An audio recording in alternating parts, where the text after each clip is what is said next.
Seja bem-vindo ao canal Controversando. Mais uma vez vamos tratar de um assunto de extrema relevância. Nesta ocasião, nosso propósito é analisar o uso do termo Lúcifer.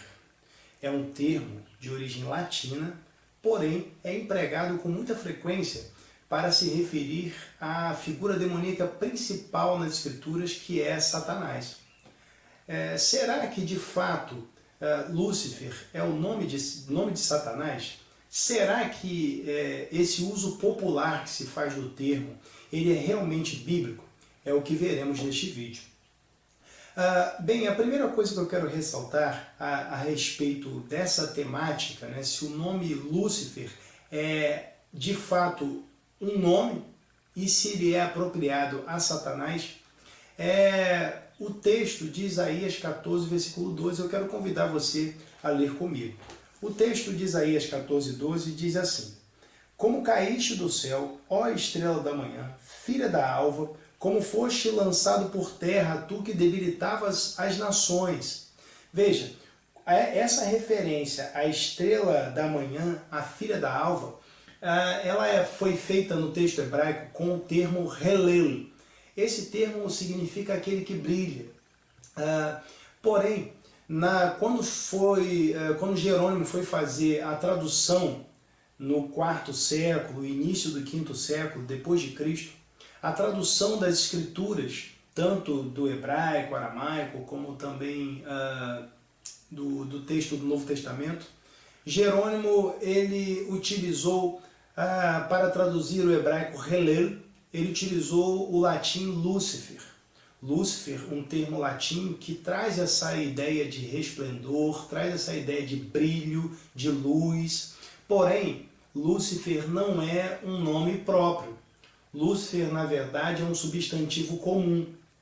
E é importante a gente ter isso em mente, porque se nós entendermos Lúcifer como um nome próprio, nós teremos uma contradição bíblica, uma vez que em 2 de Pedro 1,19 o termo é aplicado a ninguém menos que o próprio Jesus. Se não, vejamos, vamos lá para 2 de Pedro, capítulo 2, versículo 1. Veja, 2 de Pedro 2,1, eu vou ler a partir do versículo 16 para nos contextualizarmos, diz assim: Porque não vos fizemos saber a virtude e a vinda de nosso Senhor Jesus Cristo, seguindo fábulas artificialmente compostas, mas nós mesmos vimos a sua majestade. Porquanto ele recebeu de Deus Pai honra e glória, quando da magnífica glória lhe foi dirigida a seguinte voz: Este é o meu Filho amado, em quem me tenho comprazido. E ouvimos esta voz dirigida do céu, estando nós com ele no Monte Santo. Vejam, a palavra, um testemunho acerca daquilo que o próprio Pedro viveu. E ele diz no versículo 19: E temos muito firme a palavra dos profetas, a qual bem fazeis em estar atentos, como a uma luz que alumia em lugar escuro, até que o dia esclareça e a estrela da alva apareça em vosso coração. Veja, a estrela da alva aqui é o próprio Cristo. Aquele que resplandece no coração do homem caído, aquele que leva a luz às trevas humanas. Veja, Jerônimo, ao se deparar com esse texto, ele encontrou a expressão grega fósforos e a traduziu como Lúcifer. Isso gera um problema para aqueles que entendem que Lúcifer é o nome próprio de Satanás, porque aí temos o termo Lúcifer sendo atribuído a Jesus. Então temos um problema.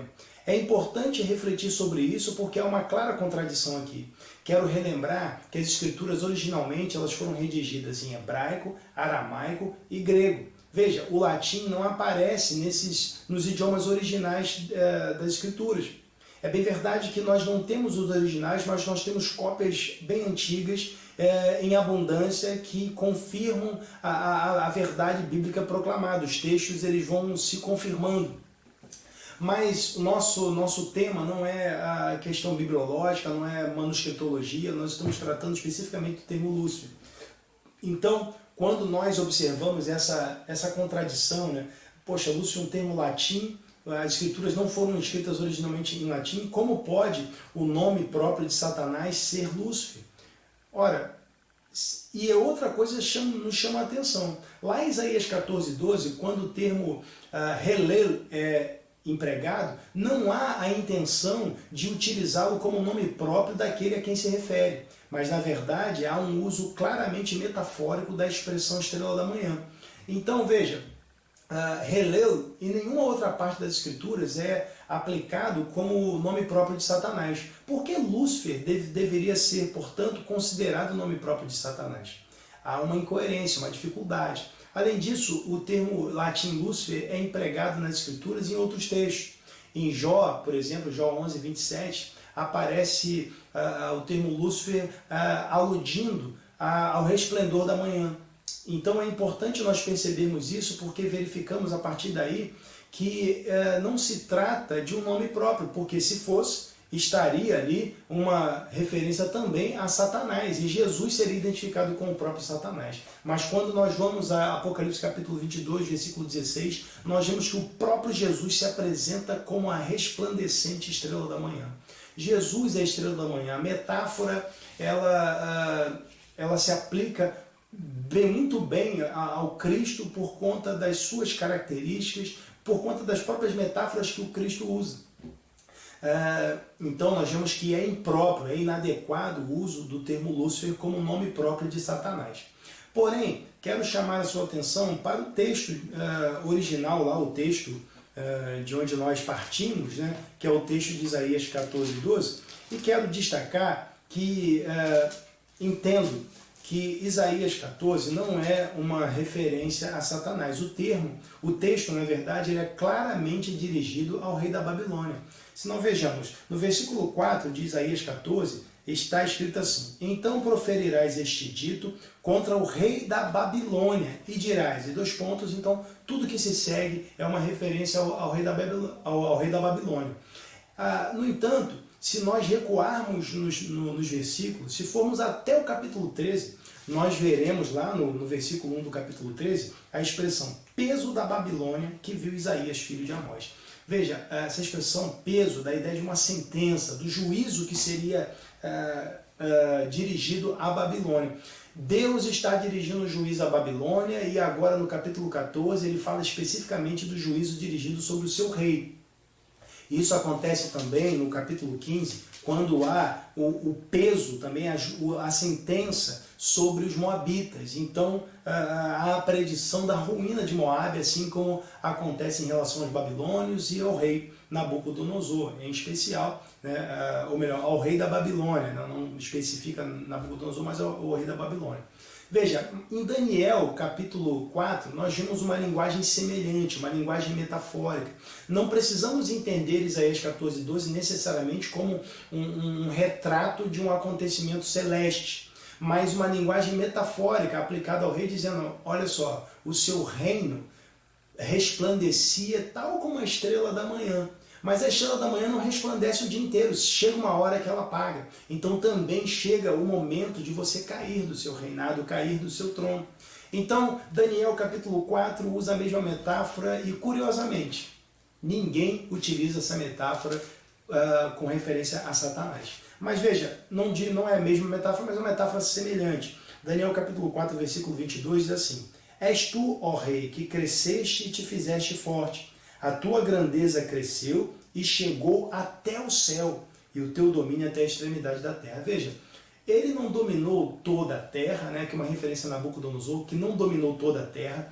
Nabucodonosor não governou no céu, não exerceu um governo celeste, mas essa metáfora é uma referência à expansão, à grandeza do seu reinado, e ela é utilizada para afirmar a sua queda também, o juízo que viria sobre ele. Então, de forma semelhante a Isaías, Daniel emprega aqui uma metáfora que nada tem a ver com Satanás, mas tem a ver com o rei da Babilônia. Veja, então a partir daí nós entendemos que é inaplicável essa ideia de que Lúcifer é Satanás, assim como não é apropriada em relação ao seu contexto a ideia de que Isaías 14, versículo 12, é uma referência à queda de Satanás. Não entendemos assim. Claro que há quem tem uma outra interpretação, a interpretação mais popular, e nós não temos nenhum problema com quem interpreta assim, a intenção não é, nos digladiarmos aqui, nos enfrentarmos, nos confrontarmos, mas o propósito é contribuir para a edificação, para o crescimento, e pensando nisso, eu quero recomendar desde já o meu blog. O blog é pastorclemilson.blogspot.com.br. Lá tem textos interessantes, inclusive há um texto lá sobre essa temática. O título é Quem é a Estrela da Manhã? Recomendo a leitura, faz uma visita lá, e quero recomendar também que você continue acessando o canal.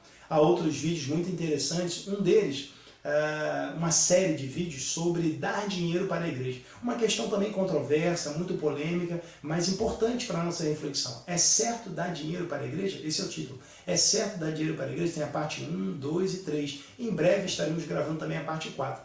Veja, dá uma olhada lá, algo muito interessante. Quero te convidar a nos visitar mais vezes aqui nesse canal. Curte o vídeo aí, aciona lá o sininho e continue conosco. Deus abençoe, um grande abraço.